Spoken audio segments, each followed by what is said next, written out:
"Remove that medal right away," the judge yelled, holding onto his gavel without dropping it. "It does not belong in this courtroom." The ensuing hush was deafening.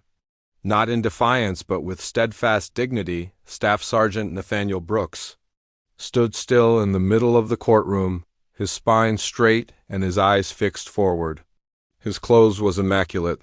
The nation's highest military honor, the Medal of Honor, shone on his chest amid a close-knit group of hard-won honors. The families of veterans gasped together in the courtroom. Some carried the photos of fathers, brothers, and sons who had passed away. According to a woman whispering in the front row, "That's the tomb guard." However, the judge remained unflinching. He repeated, jabbing his finger, "I said remove it." Justice, not showy acts of patriotism, is what this courtroom is for. The remark struck like a blow to the head.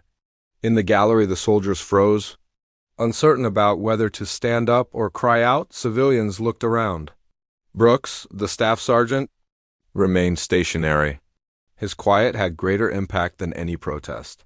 He was one of the chosen few to guard the mysterious soldier's tomb, and everyone knew who he was. A man who had honored the nameless fallen by standing in the face of heat, thunder, snow, and silence. He had obtained that medal during a clandestine international rescue operation, a mission that was discussed in whispers in the Pentagon corridors but never completely declassified. Sensing that his authority was being challenged, the judge leaned forward. "Sergeant, this is your last warning." At last, Brooks spoke in a steady, quiet tone. "Respectfully, sir, I wear this for all the soldiers who are mute today, not for myself. They realize that, even if you don't." He gave the audience a little nod.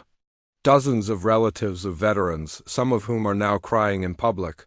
One older father, holding a picture of his son and a cane, got up shakily. His words were, "Let him speak." Then a second voice spoke out, followed by another, and then, as though inspired by honor itself, all of the men and women in the audience stood facing the judge with their hands over their hearts, not in defiance but in remembering.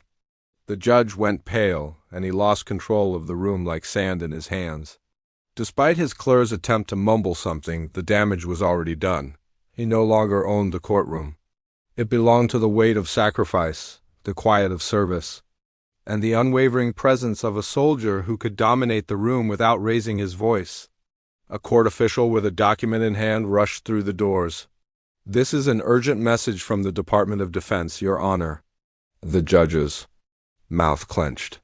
He swiftly perused the paper, his eyes growing darker as he went. The military legal command issued the formal reprimand.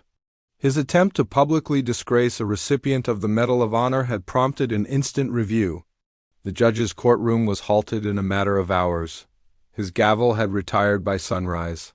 A silent administrative leave quickly descended into a full-scale investigation and resignation. His career didn't end abruptly. Under the pressure of popular outrage and military censure, it disappeared. Veterans, widows, and children of the deceased flanked Staff Sergeant Brooks as he left the courtroom. Nobody gave a clap. Nobody had to. It was a march of silent triumph for him. And the moment became viral in the weeks that followed. The video of him standing erect while the judge attempted to knock him down was seen by millions of people. Someone captioned, "This is what dignity looks like." Another said, "This is why we honor them." Requests from the media were never answered. By Brooks, he merely responded, "That day wasn't about me," when asked his thoughts on the judge's penalty. "It has to do with them." He then indicated the portraits. Hands that are shaking support faces that are black and white.